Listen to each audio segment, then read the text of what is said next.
She gets to build herself a new wardrobe. Let me bring her clothes. Girls, get down here. There's a lot of work to do. Ugh, she's in a mood. You know.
So this is literally, yesterday I got IV fluids. I didn't want to talk at all because I was under the assumption that I had strep. currently, as we speak, I do not believe I have strep anymore. I believe it is a sinus infection that presented itself as strep at first, but now it's presenting itself as a sinus infection. Because as of last night, yesterday morning, I woke up with my left side of my throat hurting, and I was like, oh, it's because you slept on your left side, which was true.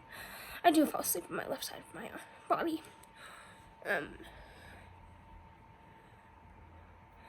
So I fall asleep facing my wall. And so, like, she was like, oh, it's just because, like, all the drainage and whatnot is, like, all coming down your left side. I was like, that makes more sense.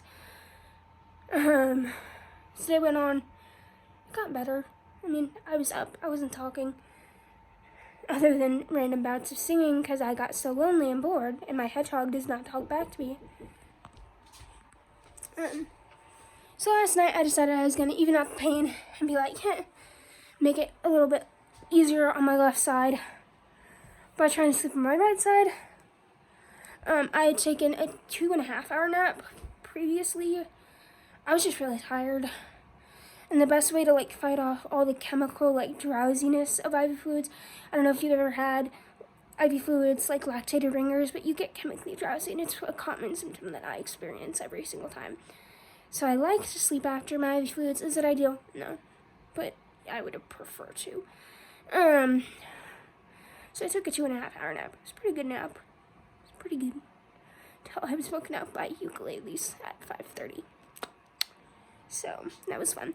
But my normal sleep routine is that until I get tired, I read. But knowing that I took a nap, I was not going to fall asleep until maybe 1 o'clock in the morning. So I took my meds, just kind of tried to drug myself out, knowing that I might be in for a little bit of a crappy night, being like, tossing and turning, anxiety, maybe just like a little bit of a crappier mental night than it is physically. Boy, was I wrong. Went to bed at 10:30, woke up, I just couldn't sleep. I was hot, I was cold. I was like, did I take my meds? I was like, I did take my meds. And every time that I thought I woke up and I thought I was waking up on my right side, I was waking up on my left, because that's when my nose would clear up and I could breathe. All in all, it was a pretty miserable night. I woke up at 6 a.m., did a sinus rinse, seemed to clear everything up, could not go back to sleep, and ended up trying to wake up my mom so that I could get some form of distraction to pass the time. Because my book, it was getting into a bad part, and I typically, like a movie, I refuse to watch it, or like I like to be in that kind of like, oh, it's gonna be so good, it's gonna be so fantastic, and then something stupid happens, and you're like, why the crap did you do that? Anyways, I tried listening to podcasts. I went out, wore out all my podcast episodes, and I checked Sunrise, and I was like, Sunrise doesn't happen until like almost 8 a.m. because of daylight savings here. It's gonna end in a couple days because we're stupid and we do that. But whatever. So, essentially, I had no daylight for about 2 hours and was super duper lonely for about 2 hours because I had, it goes a lot faster when it's lighter outside, if that makes sense. I don't think I could ever live in a polar night. So look that up. There's a lady on TikTok. Look it up. Polar night. She documents it all, the process. It's super duper cool. But I don't think I could ever live in it because I would absolutely cry. Like, oh, the aesthetic and the coziness of it. Like, I need sunlight. I'm pale. I need tan. Anyways.